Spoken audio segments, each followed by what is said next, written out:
자, 그리고 이번에는 22대 국회, 첫 정기국회 이제 100일간의 대장정 돌입을 했습니다.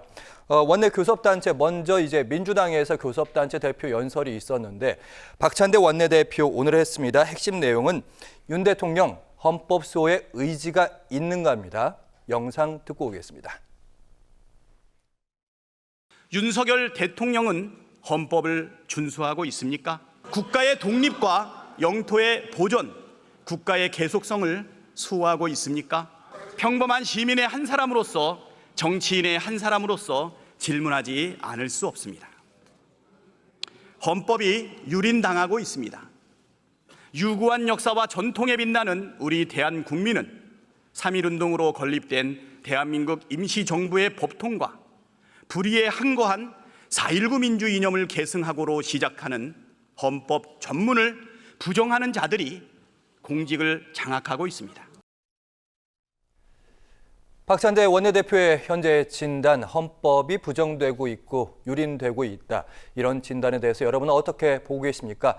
원내대표의 연설 가운데서 20번이 넘게 헌법이 이런 용어가 나왔습니다. 그리고 뭐 헌정질서, 유린 뭐 이런 얘기도 나왔는데 이종훈 평론가님, 이 교섭단체 대표 연설 어떻게 보셨는지? 네, 그런데 진짜 하고 싶었던 결론은 딱 뺐죠.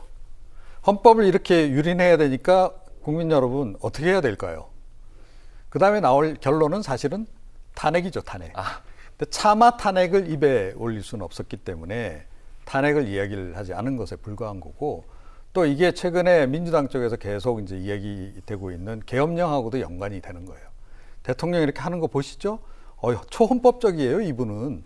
초법적입니다.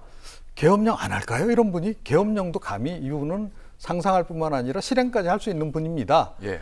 라고 하는 이제 위기감을 국민들한테 팍 심어주는 그런 의도가 굉장히 강하다. 그래서 지금 뭐 안 그래도 추경호 원내대표도 지금 야당에서 탄핵 빌드업하고 있다. 이렇게 좀 이제 이야기를 한 건데, 양쪽에서 지금 빌드업론이 갑자기 부상을 했어요. 그죠? 민주당 쪽에서는 윤석열 대통령이 계엄 빌드업하고 있다라고 그러고, 지금 이제 이쪽에서는 탄핵 빌드업하고 있다라고 얘기하는데, 두 이야기 모두 좀 틀린 건 아닌 것 같은 그런 묘한 좀 기분이 듭니다. 네, 말씀 듣고 나니까 헌법 유린, 그럼 헌법을 누가 유린했을 텐데 혹시 윤 대통령 그럼 탄핵으로 이어지는 거 아닌가, 이런 분석이셨는데 최진봉 교수님 어떻게 읽으셨는지? 그러니까 저는 물론 이제 그 탄핵이란 말은 안 했지만 그 정도의 문제가 있는 그런 정부다, 이런 비판을 했다고 생각해요. 그러니까 지금 박찬대 원내대표의 원내대표 연설을 들어보면 저는 다 맞다고 생각합니다.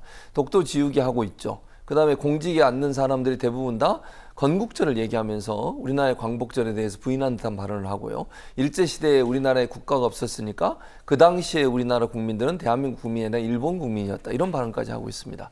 홍범도 장군의 흉상을 옮기기 위해서 하고 있고요. 이런 모든 일을 봤을 때 과연 공직에 앉는 사람들로서의 적합한 능력과 자질을 갖고 있느냐, 이 부분의 문제를 제기하는 거잖아요. 독도 관련된 것도 전시물들 다 철거하고, 또 그 전쟁 기념관에 있었던 그 전시물마저도 지금 수리한다고 지금 수장고에 들어가 있는 상태 아니겠어요? 그리고 독도에 관련해서 일본은 계속 만행을 하고 있습니다. 지금도 계속 독도를 자기네 땅이라고 우기고 있고요. 그런데 정확하게 명확하게 거기서 항의하거나 강력하게 항의하는 내용을 들어본 적이 없어요. 그리고 우리 물에 반컵을 채워놓으면 일본이 반컵을 채울 거라고 이렇게 얘기하고 장담을 했는데 지금 어떻게 됐죠? 아무것도 한 게 없어요, 일본은. 그리고 도리어 기시다가 이제 퇴임하기 며칠 남지도 않은데 한국을 방문한다고 합니다. 예. 이유를 물어봤더니 회포를 풀러온대요. 이런 형태로 이루어지고 있는 이 나라가 과연 대한민국의 주권이나 대한민국의 민족의 어떤 자부심이나 국민으로서의 자부심을 느낄 수 있는 얘기입니까? 그리고 공직자로 들어오는 분들은 최소한 개인적으로 있을 때, 학자적으로 있을 때 본인들이 얘기하는 걸 누가 뭐라 하겠습니까? 최소한 공직을 하겠다고, 그것도 고위공직을 하겠다고 하는 사람이라면 우리가 상식적으로, 우리 국민들이 믿고 있는 상식적 선에서 역사관을 갖고 있는 사람이 들어야 된다고 생각해요. 그러지 않은 사람은 공직하지 마세요. 그냥 본인 연구하세요. 그러면 되잖아요. 그러면 누가 뭐라 합니까? 건국제를 얘기하든 뭐 식민지 근대화론을 얘기하든 일본이 우리나라 식민지 해가지고 우리나라가 발전했다고 주장을 하든 말든 개인적 의견이니까요. 근데 그런 사람이 공직을 하면 안 되는 거 아닙니까?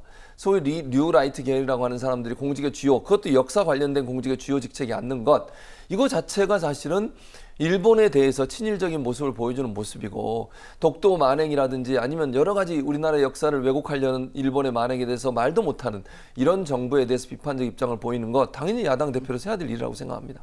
네, 박찬대 원내대표 그리고 김건희 여사에 대한 수사에 대한 얘기도 했습니다. 결론이 이런 겁니다. 검찰 수사는 공정하지 않다. 직접 들어보시죠.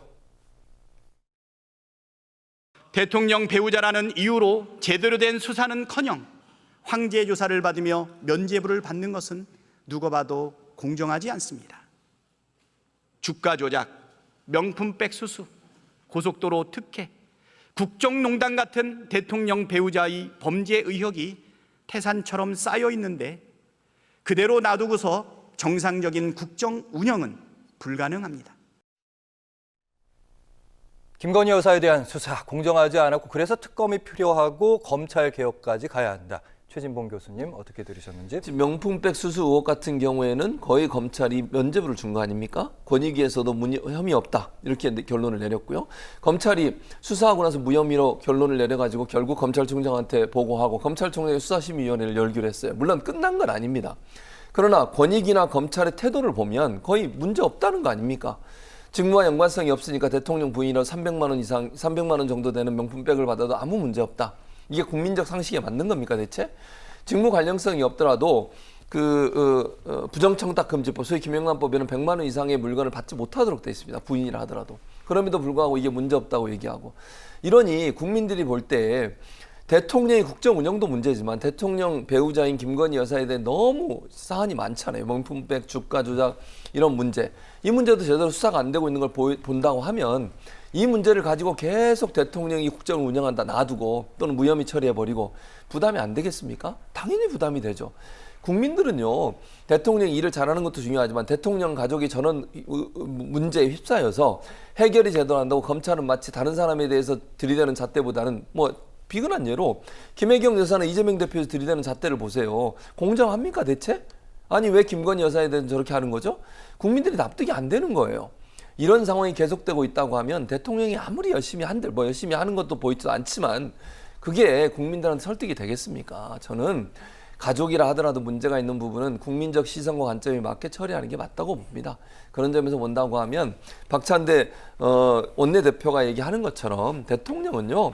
배우자나 가족에 대해서 좀 더 엄격한 잣대를 들이대는 모습을 보여야 된다. 그런 점들을 지적했다고 생각합니다. 알겠습니다.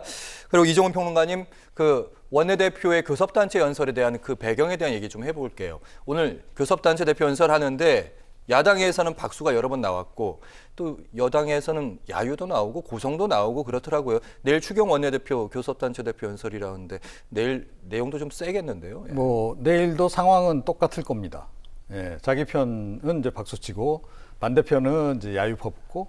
근데 아마 이제 그 박찬대 원내대표의 이번에 교섭단체 연설 내용이 상당히 좀 강한 내용이 많이 포함이 돼 있어서 아마 급히 내용을 수정해서라도 매우 강한 내용으로 내일 이제 원내대표 연설을 할 가능성이 높다. 예. 그리고 이쪽에서는 이제 위헌적이고 이제 이런 얘기를 한 거 아니에요? 예, 그래서 이제 탄핵 빌드업을 했다 그러면 저쪽은 어떻게 하겠습니까? 의회 독재. 계엄 빌드업을 하겠죠. 예. 예, 계엄이 필요하다 하는 얘기를 노골적으로는 할 수 없으니 예. 이런 정도 되면 계엄 같은 거 필요하지 않겠어요? 라는 식으로 몰아가겠죠. 그건 뭐냐면 이미 윤 대통령이 가이드라인을 줬잖아요. 얼마 전에 그 기자회견 통해서. 예. 대한민국을 지금 반국가 세력이 흔들고 있다. 그래서 그 야당이냐 물으니까 딱히 야당이라고 정확하게 찝지는 않지만 결국은 두루뭉실한데 결국은 이제 야당을 지목하는 듯한. 그런데 아마 내일은 그 부분을 좀 더 명확하게 하지 않을까 싶어요. 그리고 윤 대통령이 이제 반국가 세력 언급한 데 이어서 기자회견 당시에도 뭘 얘기를 했냐면 국회가 세상에 자기 태어나 처음 보는 이런 국회 처음 봅니다. 네. 예. 그 얘기는 뭐냐면 지금 야당이 완전 초헌법적 내지는 초법적으로 행동하고 있다. 그 얘기를 한 거란 말이에요. 그러니까 지금 이제 오늘 박찬대 원내대표가 윤석열 대통령에게 이제 씌운 프레임과 동일한 똑같은 프레임을 이제 걸어서 세상에 처음 보지 못한 국회를 지금 야당이 지금 만들고 있다. 야당이야말로 초헌법적이다. 이렇게 나올 가능성이 매우 높지 않나 이렇게 생각합니다. 네, 이런 국회 처음 본다. 초헌법이란 어휘 내일 나오는지 걱정되는 거 이제 여야가 함께 하기로 했던 민생 법안들 처리가 있는데 그 부분이 좀 걱정이 되어서 걸립니다.